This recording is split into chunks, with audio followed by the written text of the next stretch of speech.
사람을 보고 환경을 보고 오늘의 현실을 보면 무엇은 투성이이고 어떻게 보면 희망 없는 것 같지만 하나님을 바라보면 희망이 있습니다.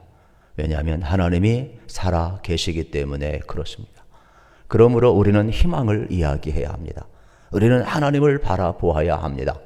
그래서 2021년은 하나님을 바라보면서 우리가 소망 가운데 굳게 교회를 지켜나가야 할 것입니다. 특별히 타산지석이라는 말이 있습니다. 오늘 성경 말씀에 보게 되면은 우리 교회와 한국교회가 또 우리 자신들이 타산지석으로 삼을 수 있는 좋은 교회 이야기가 나오고 있습니다. 이것은 초대교회 가운데 에베소 교회 이야기가 되겠습니다. 오늘 우리는 이 에베소 교회를 통해서 또 성들의 이야기를 통해서 우리 교회와 우리 성도님들이 오늘 어떻게 살아가야 될 것인가 교훈을 삼고자 하는 것입니다. 에베소 교회는 특별히 사도 바울에 의해서 세워지게 됩니다. 에베소는 지금 터키의 서부 쪽에 위치하고 있습니다. 그리고 항구 도시가 되겠습니다. 여기는 경제적인 활동이 참 왕성했던 그러한 지역입니다. 바울이 2차 전도여행 때 초석을 놓고 3차 전도여행 때에 교회를 세운 곳이 바로 에베소 교회가 되겠습니다. 성지순례를 가보면 지금은 어떻게 보면 관광지로 전락을 해버렸고 참 유적지가 되어 있지요. 그러나 그 당시 사도 바울은 그곳에 2년 6개월간 머물면서 교회를 세웠습니다. 그리고 거기에 도란노 서원을 세워가지고 3년 동안 성경을 가르쳤던 그러한 곳이 되겠습니다.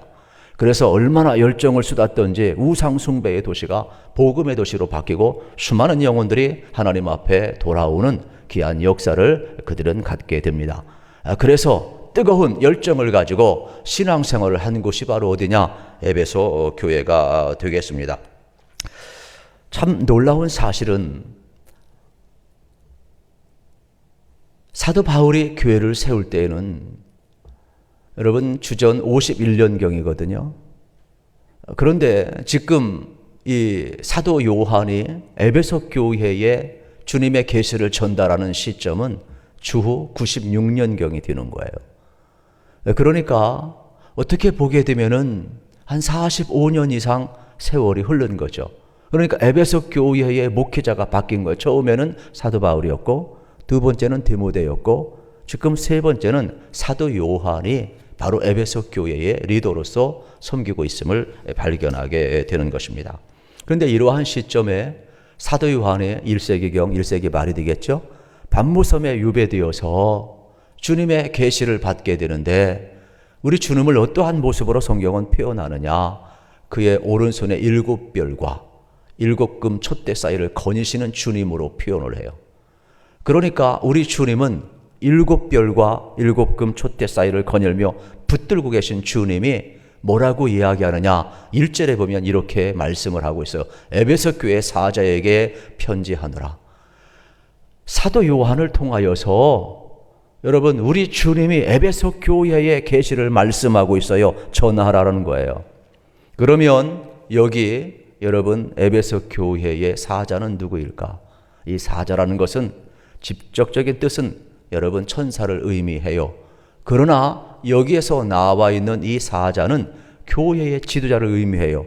그리고 교회를 맡고 있는데 맡고 있는 목회자가 있는 주의 종들이 있는 그 교회를 의미하는 겁니다. 그러면 이 말씀은 누구에게 준 거예요? 에베소 교회에 주었죠. 물론 요한계시록에 보면 초대교회 7교회가 나와요. 그래서 새해에는 에서보드 사빌라 7교회를 통하여서 우리가 먼저 이제 다시 한번 우리 주님의 말씀을 붙들고 또 새롭게 출발을 하고 또 회복의 길로 나아가고자 합니다. 그래서 오늘은 첫 번째 에베소 교회를 지금 전하고 있는데 우리 주님께서 뭐라고 이야기하느냐. 교회 사자를 붙든대요. 교회를 붙들고 있대요. 그러면서 사도 요한을 통하여 주님의 계시를 전해주고 있는 장면을 발견하게 됩니다. 저는 이 말씀을 보면서 그렇구나. 교회를 붙드시는 분이 우리 주님이시구나. 그렇다면 교회의 주인도 주님이시니까 여러분 우리가 생각할 때 연약함이 있고 부족함이 있는 것 같지만 주의 종을 붙드는 분이 주님이고 주의 종이 섬기는 교회를 붙든 분이 주님이라면 교회는요 우리 주님께서 온전케 하신다는 것을 우리는 믿어야 하는 것입니다. 참 놀라운 사실은 이러한 에베소 교회가 두 가지 면을 우리에게 주고 있어요. 하나는 주님 안에서 믿음 생활을 잘해서 칭찬받는 모습이 있고, 또 하나는 결국 어떻게 됩니까? 믿음이 연약해져서 책망받는 모습이 있는 거예요. 그러면 무엇을 칭찬받고 무엇을 책망받았는가? 오늘 우리가 잘 교훈 삼을 필요가 있습니다. 2절 3절에 보게 되면은 먼저 칭찬을 이렇게 합니다. 내가 내 행위와 수고와 내 인내를 알고 또 악한 자들을 용납하지 아니한 것과 자칭 사도라 하되 아닌 자들을 시험하여 그의 거짓된 것을 내가 드러낸 것과 또 내가 참고 내 이름을 위하여 견디고 게으르지 아니한 것을 아노라. 그러니까 에베소 교회가 믿음 생활 잘하고 충성된 길 걸어가고 인내하고 진리의 싸움을 하고 심지어 여러분 어떻게 해요? 악한 무리들, 거짓된 자들, 이단들을 다 척결해내면서 교회 안에서 이러한 분별의 영을 가지고 교회를 거룩하게 수고했다라는 거예요. 그래서 이 놀라운 사실을 지금 칭찬하고 있는데 적극적인 표현으로 이야기하면 수고를 안다. 소극적인 표현으로 이야기하면 너희의 인내를 안다. 이렇게 말씀을 해주고 있는 것입니다.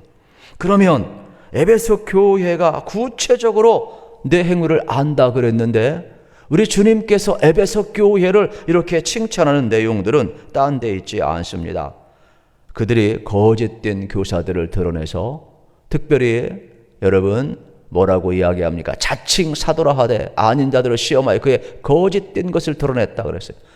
이 2절의 말씀을 6절에서 뭐라고 이야기하느냐? 니골라당. 어떻게 보면 여러분 오직 내게 이것이 있으니 내가 니골라당의 행위를 미워하도다. 그러면서 잘했도다. 나도 이들의 행위를 미워한다 그랬어요. 그러니까 니골라당은 무율법주의자들이에요. 그들은 세상의 가치관을 교회에 그대로 끌고 들어왔어요. 그래가지고 그들은 어떻게 했느냐? 실질적으로 여러분 교회를 어지럽혔어요. 그래서 교회 안의 부도덕함과 우상 숭배와 세속주의, 이 혼합주의를 그대로 가지고 왔을 때 에베소 교회는 오직 예수님, 오직 말씀, 교회의 순결함과 여러분 십자가와 부활의 복음을 지켜내고 교회를 교회되게 해냈다는 사실이 되겠습니다. 그러니까 우리 주님이 볼 때에 참과 거짓을 분별할 줄 알고 이단을 분별할 줄 알고 교회의 순결을 지켜 세우니까 우리 주님이 얼마나 보시기에 좋았던지 내 행위와 내 믿음과 내 인내와 내 수고를 또 너희의 참된 이러한 니골라당을 분별해내고 거룩함을 유지하는 것을 아노라 이렇게 칭찬을 하고 있어요. 그런데 우리 주님께서 동시에 뭐라고 이야기하느냐?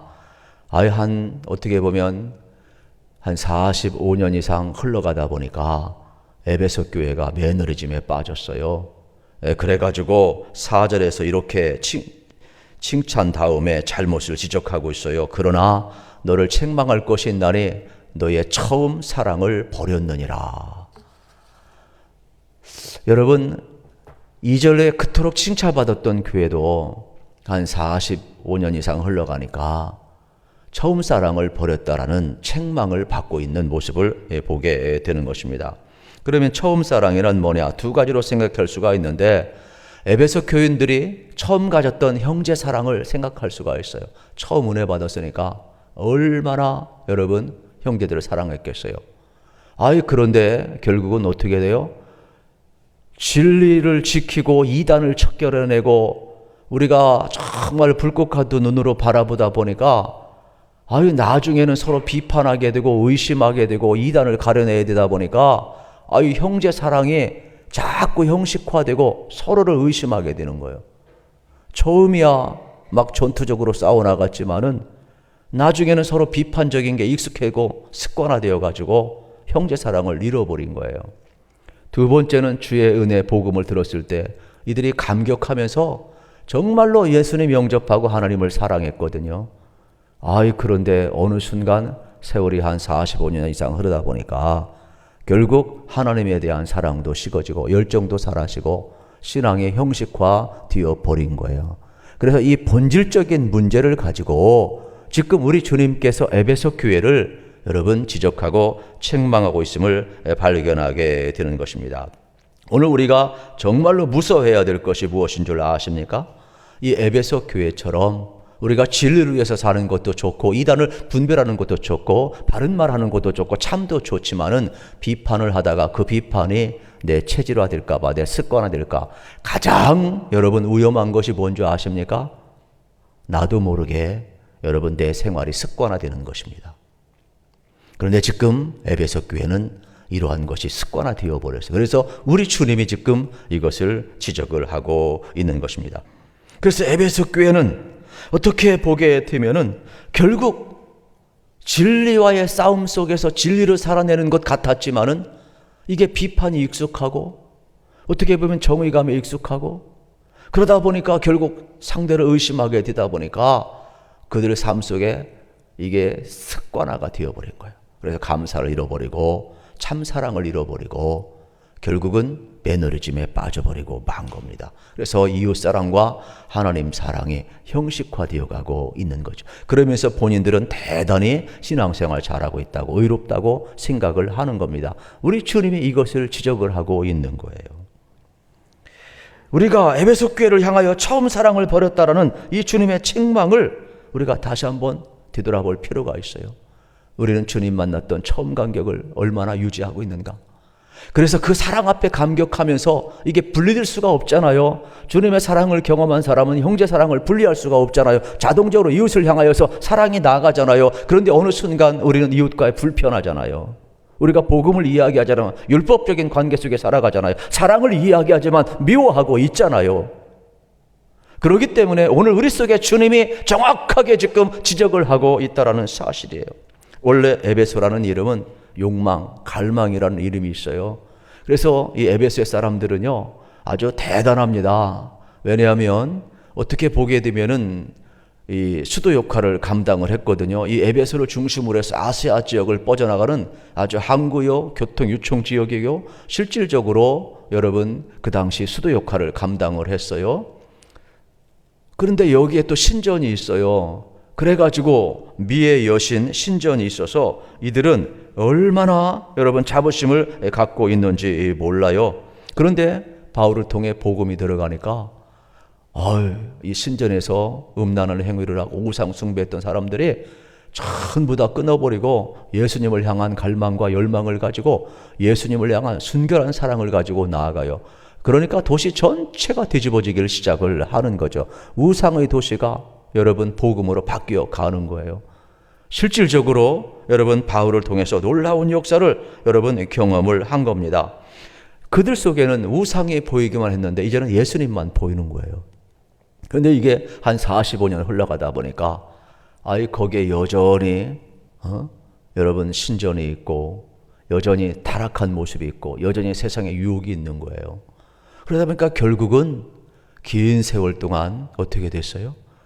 그들은 이 신앙 처음 사랑을 유지하지 못하고 세속에 물들어가게 되는 거예요. 겉으로는 신앙인인데 명목상 신앙인인데 생활은 그냥 옛날 모습으로 돌아가 버렸다는 사실이 되겠습니다. 그래서 주님께서는 이러한 식은 사랑에 대해서 여러분 지금 말씀을 하고 있는 장면을 발견하게 되는 거예요. 너희들이 나와 처음 만났을 때 그 사랑을 잃어버렸구나.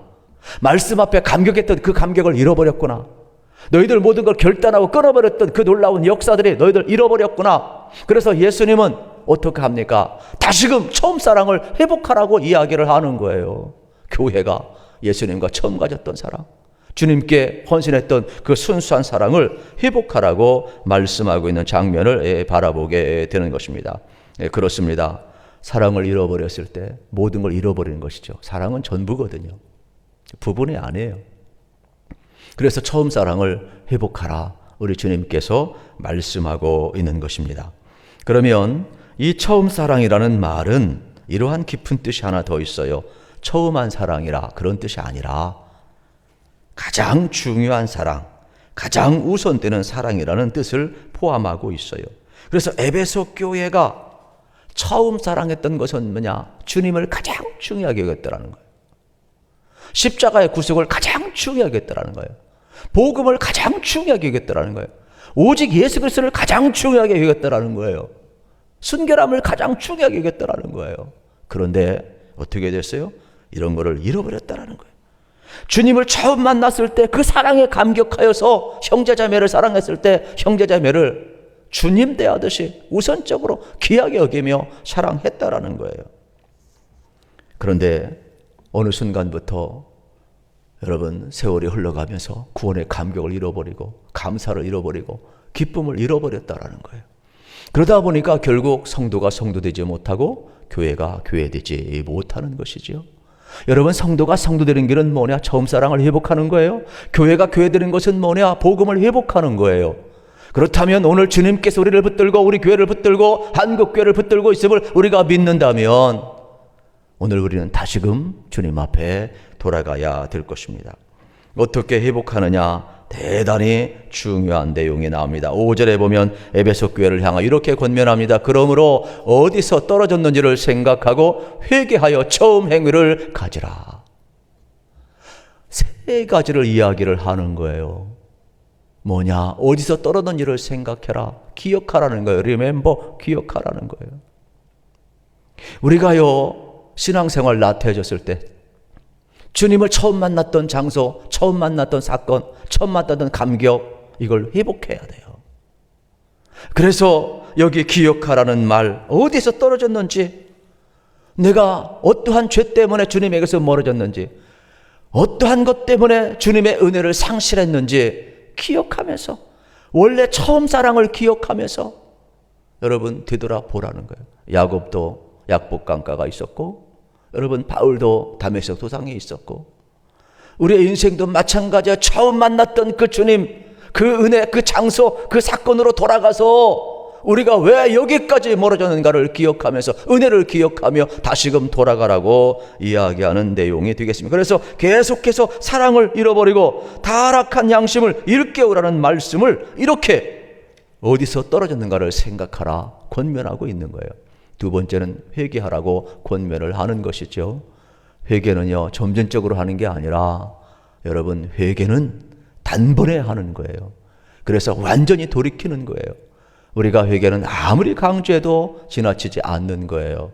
그래서 회개는 마음을 돌이키고 목적을 돌이키고 방향을 바꾸는 것이 되겠습니다. 그래서 계속해서 즉각적인 마음의 변화를 지금 요청하고 있는 것이죠.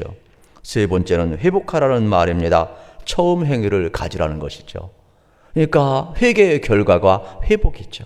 돌아가라는 거예요. 원상태로 돌아가라는 거예요. 오늘 우리의 삶 마찬가지입니다.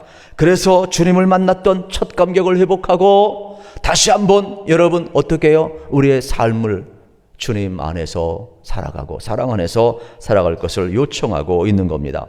그러면 에베소 교회가 회복해야 될 처음 행위를 2절에서는 뭐라고 이야기하느냐?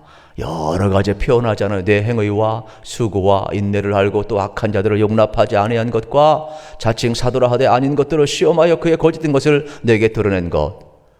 여러분, 그들의 충성된 믿음을 칭찬했잖아요. 그러니까 믿음의 그 충성됨을 회복해내야 된다라는 거예요. 우리가 신앙생활하면서 여러분 어느 때 믿음이 약해집니까? 우리가 주님을 향한 그 사랑, 주님으로부터 받은 그 은혜를 잃어버리게 되면 우리는 어떻게 돼요? 충성된 길 걸어갈 수가 없어요. 진리를 위해 싸우다가 여러분 어떻게 보면 참 교회를 건강하게 지켜내고 정의롭고 의롭고 바르게 살고 참 그렇게 열정적으로 헌신했던 이들이 45년 지나고 나서 그냥 완전히 흐물흐물 어떻게 보면 이제 충성이 약해졌다는 것은 세상에 물들어버린 것이죠. 타락한 것이죠. 그래서 그들이 주님 만났던 그 감격을 가지고 충성했던 것처럼 믿음을 지켰던 것처럼 진리를 위해서 살았던 것처럼 지금도 끝까지 주님 앞에서는 그날까지 믿음을 지키라는 거예요. 진리를 지키라는 거예요. 이단과 싸우라는 거예요. 주님을 위해 충성하라는 거예요. 교회를 위해서 온전히 자신을 드리라는 거예요. 그래서 이것이 단순히 감성적인 사랑의 회복이 아니라 믿음의 회복, 충성의 회복, 이것을 주님은 요청하고 있는 것이죠. 오늘 우리들도 마찬가지입니다. 우리가 너무나 바쁘게 삽니다. 여러분, 코로나는 우리 모든 걸 멈추게 하면서 우리가 평상시 보지 못했던 것을 보게 했습니다. 어느새 우리는 십자가의 감격을 잃어버리고 사랑을 잃어버렸습니다. 우리 마음도 싸늘해지고 비판의 눈만 밝아졌습니다. 그러나 주님 뭐라고 이야기합니까? 다시금 처음 사랑으로 돌아가라. 그러면서 믿음의 삶을 끝까지 살아내라고 권고하고 있습니다. 그러면서 7절에서 이기는 자에게는 뭐라고 이야기합니까? 내가 하나님의 낙원에 있는 생명나무의 열매를 주어 먹게 하리라 그랬어요. 우리는 믿어야 돼요. 뭘 믿어야 됩니까? 여기 이긴다는 것은 군사적인 용어인데 끝까지 싸워 이기는 겁니다. 초대교회는요, 로마의 핍박이나 황제 숭배 사상이나 타락한 여러분 세상의 유혹을 끝까지 싸워서 이겨냈어요. 순교하는 순간까지도 싸워서 이겨냈어요. 왜요? 주님이 붙드시니까. 오늘 우리들도 마찬가지죠. 여러분, 주님이 붙들고 있어요. 성도를 붙들고 주의 종을 붙들고 교회를 붙들고 계시다는 사실이에요. 그래서 이기는 자에게 하나님 낙원에 있는 생명나무의 과실을 먹게 하리라 그랬습니다. 그러므로 사랑하는 성도 여러분, 주님은 우리를 사랑하시기 때문에 우리의 사랑을 원하셔요. 여러분, 누군가 사랑해 보셨습니까? 어떻게 베드로만 여러분 부활하신 주님이 찾아오셔서 첫사랑을 회복시켜 주시고 네가 나를 사랑하느냐 묻겠어요. 오늘 우리 주님도 마찬가지 우리에게 주님 묻고 있는 거예요. 정말로 네가 나를 사랑하느냐? 사랑하느냐? 사랑하느냐? 내가 주님 사랑하는 줄 주님께서 아십니다. 그때 내 양을 먹이라 이야기하잖아요. 사명이라는 것은 딴 데 있지 않아요. 주님의 사랑을 받고 그 주님의 사랑 앞에 내가 응답할 때 여러분 우리의 삶은 회복되기 시작한다는 것을 여러분 알으셔야 돼요. 사랑하면 전부가 가는 거예요. 주님은 우리를 사랑하기 때문에 전부를 주었어요. 그러므로 처음 사랑을 회복하면 우리 믿음이 회복되고 우리 행위가 회복되고 우리 헌신이 회복되고 우리 구원의 감격이 회복되고 우리 사명이 회복되게 되어 있다는 사실이 되겠습니다. 그러므로 하나님도 우리를 향한 사랑을 한 번도 포기하지 않으셨어요.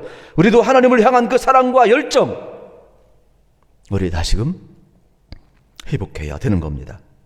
그래서 끝까지 믿음을 견지할 수 있어야 되는 것입니다. 저는 오히려 이 코로나 위기가 참 알곡과 쭉정이를 가리는 계기가 된다고 생각을 합니다. 세상은 우리를 흔들고 코로나는 우리를 흔들었지만 여러분 진짜 리얼 크리스찬들은 흔들리지 않았습니다. 어느 곳에 있든지 그리스도인의 정체성을 갖고 여러분 목숨 걸고 믿음 생활을 했습니다. 믿음의 길을 걸어가고 있습니다. 앞으로도 어떠한 희생과 각오도 두려워하지 않을 준비가 되어 있다는 사실입니다.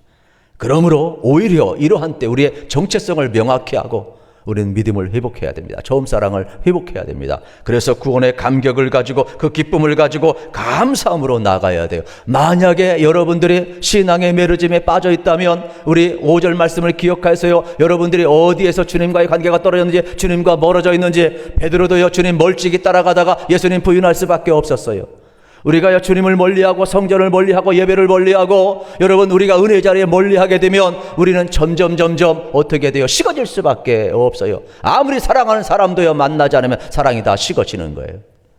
그래서 우리가 어디에서 떨어졌는지를 기억하며 처음 내가 복음을 들었을 때 처음 내가 회개하였을 때 우리 주님의 용서를 받아들였을 때 복음으로 말미암아 하늘에 열리고 내 영혼이 은총 입고 정말로 주님 앞에 내가 온전히 섰던 그 감격을 우리는 기억하면서 그 자리로 돌아가야 돼요. 그리고 십자가 사랑 앞에 우리가 서야 돼요. 그래서 하나님 사랑 우리가 전부임을 고백하고 우리는요 또 그 사랑이 이웃에게 흘러가는 삶을 살아야 돼요.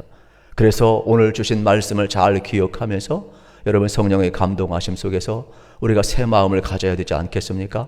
새가 되었다고 새는 아니잖아요. 특별히 회개하며 새 마음을 가지시고 특별히 우리 주님 회복시켜 주실 때에 여러분 우리 교회와 또 우리 모든 성도님들 또 특별히 우리의 삶 자체가 정말로 처음 행위를 가지라는 이 말씀을 그대로 받아들이셔서 새해에는 여러분 다시금 새롭게 출발하는 귀한 은혜 그래서 우리가 회복되어서 그리스도인으로서 당당하게 살아가는 은혜가 부어지기를 우리 주님의 이름으로 축복합니다.